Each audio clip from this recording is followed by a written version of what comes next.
और इससे अच्छा फाइनल नहीं हो सकता था जब पीएसएल सीजन 10 यानी डिकेड पूरा जब हुआ पीएसएल का, तो ऐसा ही फाइनल होना चाहिए था, ऐसा ही मुकाबला होना चाहिए था, ऐसा ही कंपटीशन होना चाहिए था और वैसा ही कंपटीशन दिखा। एंड जब लाहौर में लाहौर कलंदर्स की जीत हो तो इससे बड़ा क्या मार्का हो सकता है। जबकि यस, लाहौर जीतता लाहौर कलंदर्स में 6 साल एक टीम नहीं जीतती, नहीं फाइनल में आती एंड देन 4 साल में से 3 दफा चैंपियन बन जाती। This is a complete fairy tale story of Lahore Qalandars.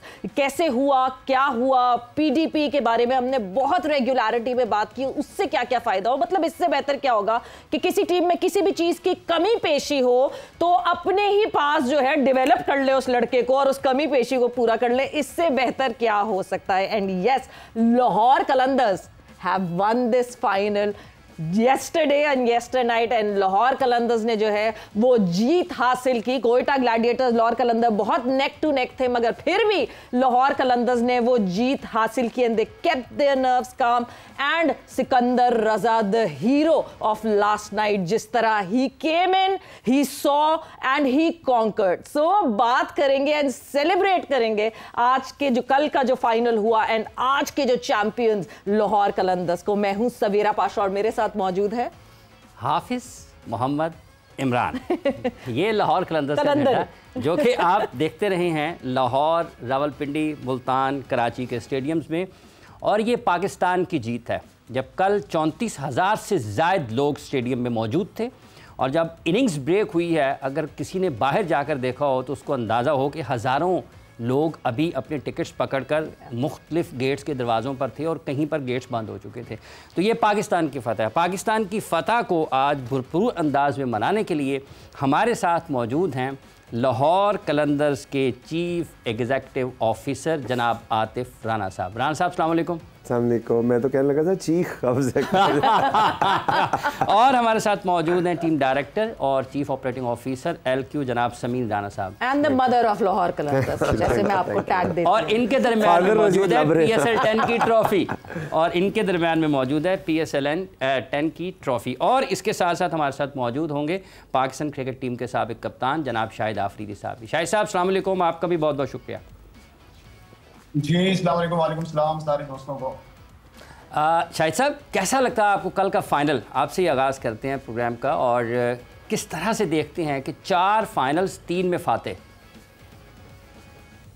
मेरे ख्याल में आई थिंक सबसे पहले तो मैं मुबारकबाद देना चाहूँगा दोनों अपने दोस्तों को, पूरी इनकी मैनेजमेंट को, इनकी पूरी टीम को, और ख़ासतौर पर जो लाहौर कलंदर के फैंस हैं उन सबको बहुत बहुत मुबारक हो।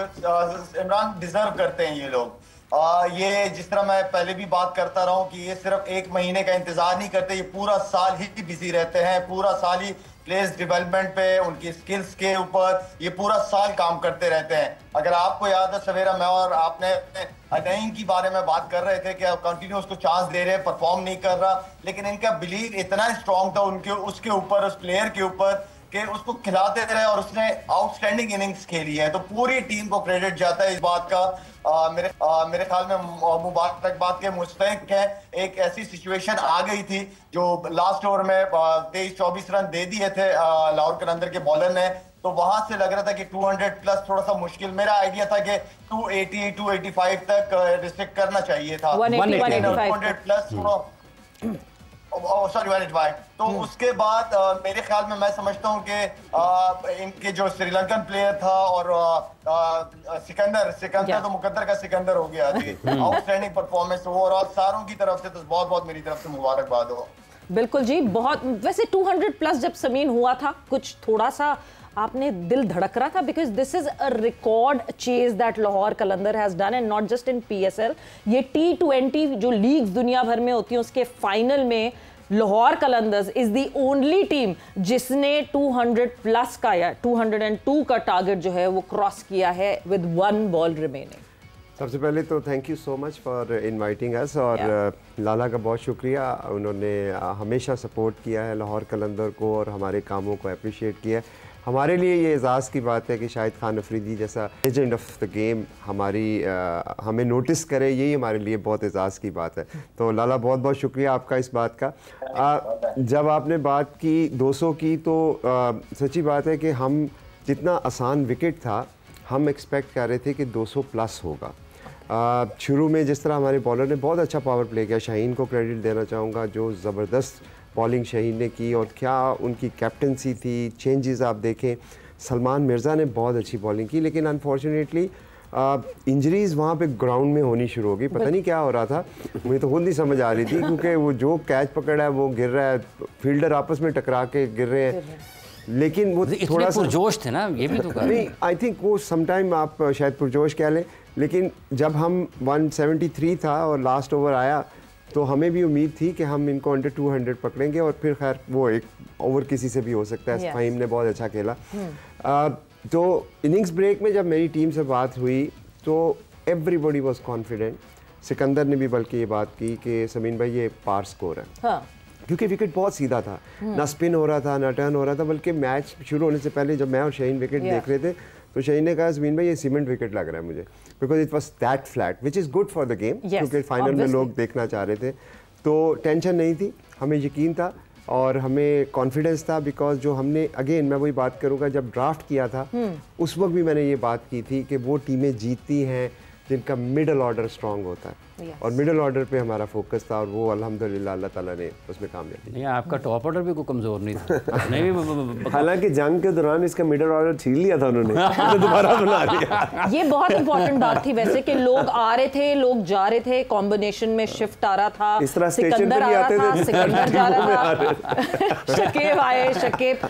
मगर क्या उस वक्त दिल में क्या चल रहा था जिस वक्त था कि हाँ जी सिकंदर पहुंच जाएगा टाइम पे? What was going on? क्योंकि हमें जो सारी खबरें मिल रही थी दैट वाज लाइक कि लाहौर कलंदर्स वाले जो बिल्कुल प्लेन के टनल के पास खड़े हुए हैं और सिकंदर को लेके भागना है उन्होंने, and I don't know what was happening उस वक्त। क्या फीलिंग्स? उसका दिल नहीं दिमाग है। दिल मेरे पास एब्सोल्युटली। जो आतिफ को खैर इस बैकग्राउंड का नहीं पता होगा, शायद मैं इसका आंसर दे देता हूँ। जो ये जो लाहौर कलंदर की हमारी फैमिली है, इसमें बहुत सारे इमोशंस इन्वॉल्व हैं, और जब आप अंदर डग आउट में होते हैं और साथ लेके चल रहे होते हैं तो आपको पता लग रहा होता है कि अटैचमेंट क्या है, लोगों की इस टीम को लेके क्या इमोशंस क्या हैं। और जब एक बात, और इसका डग आउट 1 महीने का नहीं 1 साल का होता है। ये बात भी बिल्कुल ठीक है कि डग आउट मेरा साल का होता है। ये जितने भी प्लेयर हैं, सिकंदर, शाहीन, हारिस, फ़खर, अब्दुल्ला, जमान, डेविड वीज़ा, इनसे पूरा साल आप कनेक्ट रहते हैं। कभी कोई ओकेजन आ जाता है, रिगार्डलेस ऑफ दैट जब हम इकट्ठे होते हैं तो हमारी कोशिश होती है कि सारे फैसिलिटेट करें एक दूसरे को। तो सिकंदर की आपने जो बात की वो मज़े की स्टोरी है, मैं आपको सुनाना चाहूँगा कि जब ये जा रहे थे टेस्ट खेलने तो पता नहीं क्यों मुझे और शाहीन को ये बिलीव था कि ये वापस आ सकते हैं।